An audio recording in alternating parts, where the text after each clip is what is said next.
today is very special. It's the 1-year anniversary of Bill C-6 coming into force.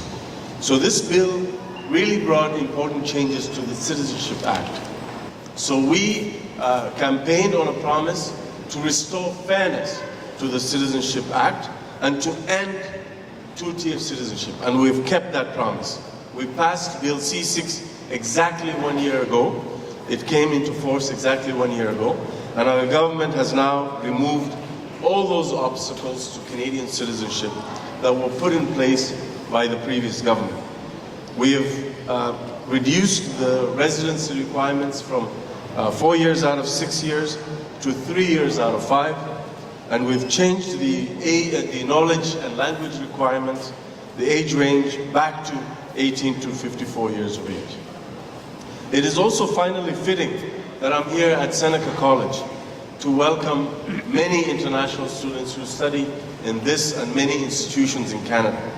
So the previous government did not give any time credit to international students who had spent time in Canada prior to becoming Canadian citizens. So when they applied for their PR and got it, and then applied for citizenship, the time that they spent studying in Canada did not count. So under Bill C-6, under our government, international students get time credit for the time that they've spent in Canada as they apply for Canadian citizenship. I think that's only fair.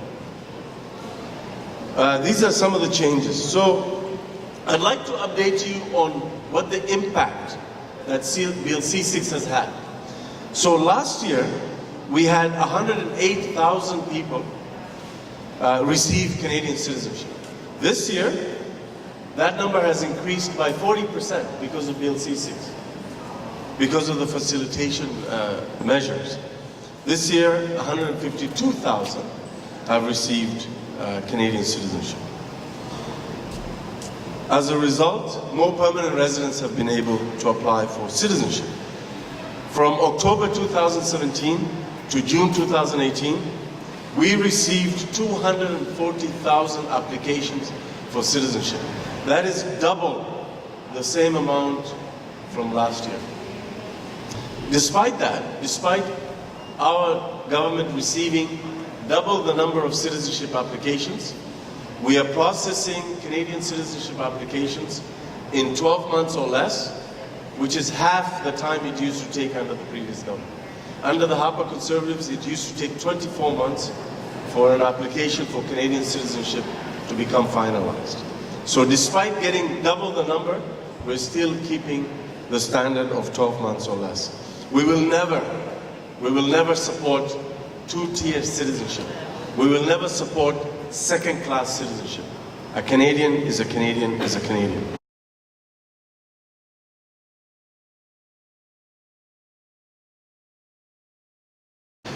First of all, as you know, one of the ways to reduce people's frustration with engaging with the system is to improve client service. So we've done a lot. I spoke about the wait times that we've reduced, the backlogs we've eliminated. Every time that an immigration backlog comes down, that means it frees up more officers to work on new applications. And that is why we have been able to reduce backlogs and simultaneously improve wait times. The less time you have to wait, making the forms easier, making the 1-800 number more responsive. So we've taken a lot of measures to do that. In the case of Iranian nationals applying for PR, I don't believe that there is differential treatment for them. Having said that, we've taken their concerns very seriously. I know that there was an ad hoc group of officers from IRCC as well as public safety who jointly met with the Iranian-Canadian Congress on this particular issue. They took their feedback. They were able to work on a way forward. One of the things that we have done concretely, especially for Iranian foreign nationals, is, and you can look at the data, we've reduced their processing time by 50% from the previous government. So it actually used to take longer. However, I'm not in charge of security screening. Security screening is under public safety.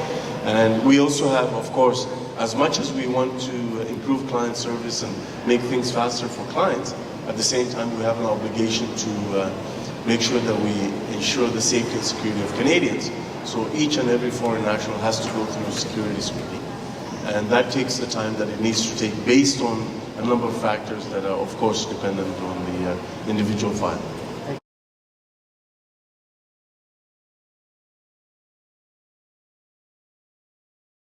One of the options for international students, I'm sure you're aware, is we're very generous to international students.